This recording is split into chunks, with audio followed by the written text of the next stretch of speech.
Привет! Мы сейчас на велотуре. Уже покатались немного, перекусили здесь. Я даже здесь запустил дрон. Погодка очень интересная. Надеемся, что не будет идти дождь. И все очень пока что классно. Мы катаемся. И везде есть велодорожки, есть где кататься. И круто. Большой парк, очень красивый парк. И горы, конечно же. Еще очень часто он упоминал о коренных жителях. Я так понимаю, что здесь очень важную роль они играли. И очень много говорили, когда видели памятники, эти монументы, о том, кто спасал Колумбию от испанцев, от колонии. Так что это тоже очень интересно. Why it's like flat, and if you compare to other cities of Bogotá, especially Medellin, the valley is more like stretch, and around is a lot of mountains. But here it's flat.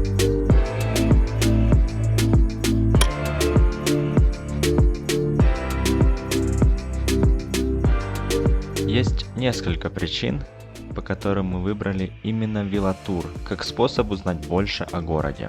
Номер один. Лично я думаю, что это самый лучший вид экскурсии. Так можно видеть больше мест, понять и почувствовать город. Это хороший знак, если велосипедисты чувствуют себя безопасно на дороге в городе.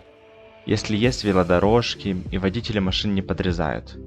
Вторая причина – это просто полезно для здоровья. На этом видео вы можете увидеть центральную улицу Боготы, 7-ю улицу. Там всегда много людей, которые продают все, что угодно.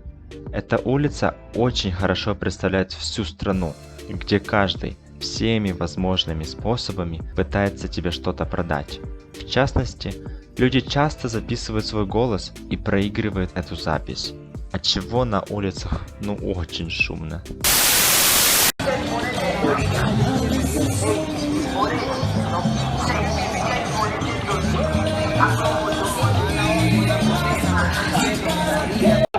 Piña Golfi, piña Oromiel, la piña más dulce del mundo entero a 500. A 500 la porción de piña.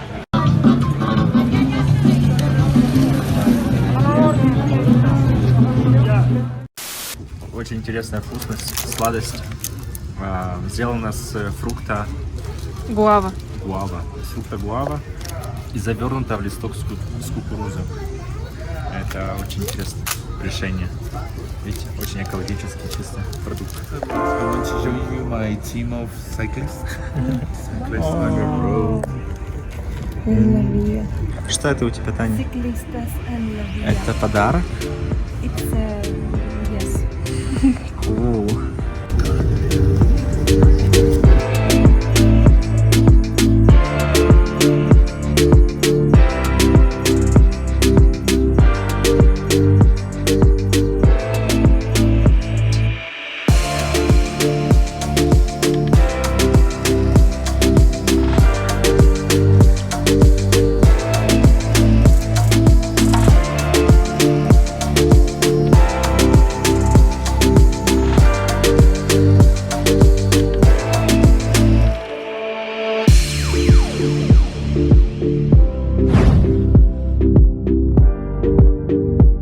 Когда все сладости были съедены, подарки получены, мы отправились домой.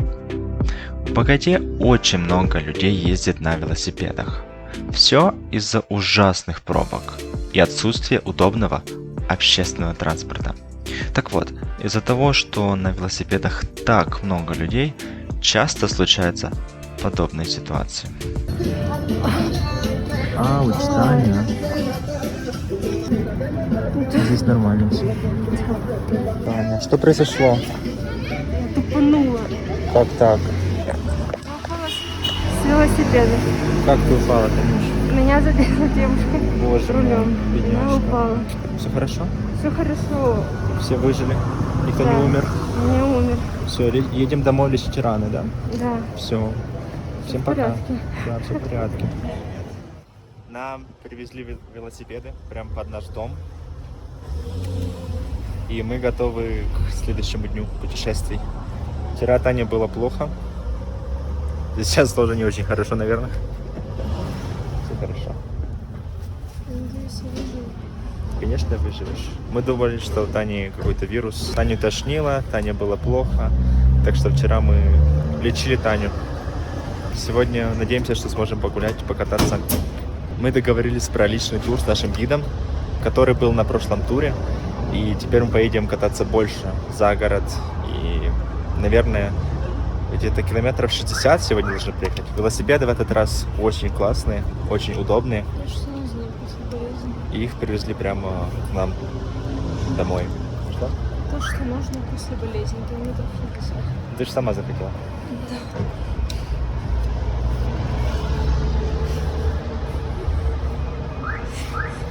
Здесь сложно что-то перепутать.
О, боже мой.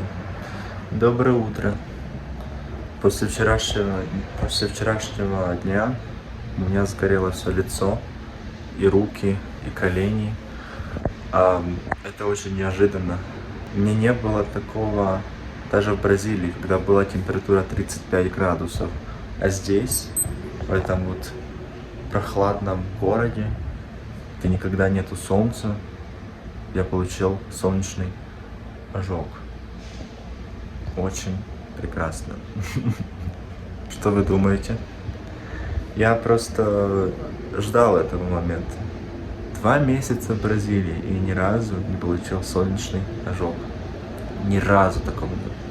Потому что все время я наносил солнцезащитный крем. Вчера мы, конечно же, его не нанесли, потому что был дождь и не было солнца. И самое ужасное — это ожог с этой стороны руки. Такого никогда не происходит вообще. Потому что когда ты едешь на велосипеде, ты держишь руку вот так вот, руки вот так, в таком положении, и, конечно же, солнце не щадит никого. Так что, лайк. Вчера была вот такая вот погода. Как можно было получить солнечный ожог в такую вот погоду?